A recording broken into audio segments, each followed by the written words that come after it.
Hey everybody, welcome to the Canter Fire Truck Series.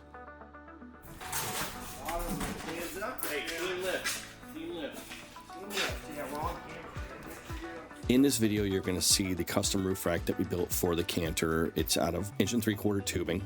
We build these things really robust. I mean, I actually want to be able to stand up into the rack, and a lot of my clients will turn around and say, hey, I want to use it as a lookout platform, or we want to go to a race and sit up there with our lounge chairs.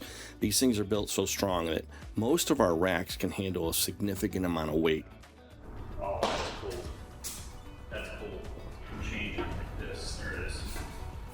That doesn't look too bad. Looks good. Might just be it right there. What you could do is have him weld the top in place, and then that will take a lot of the strength, and then we'll put a bar from here over to there to protect the glass. I need to search for my gloves. Long metal right there. You can also weld something to the bumper. A tab that holds this to the bumper. It keeps it completely off the body. Like we're into that. I'll have him come up with something that metal that will just weld right to it. Yeah.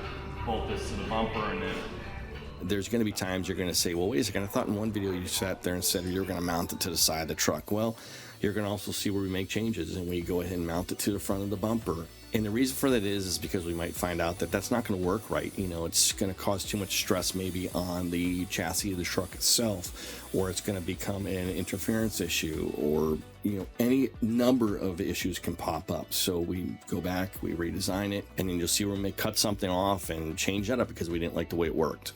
All of our roof racks are a utilitarian type of rack. They're utilized in many ways. We use them to hold shovels, axes, chainsaws. Definitely off-road lighting. It's one of those things we'll stand back, we'll take a look at it, make sure it fits kind of the idea of what we're trying to do and the look we're trying to go for. And if it doesn't, we'll cut it down and we'll start over again on something.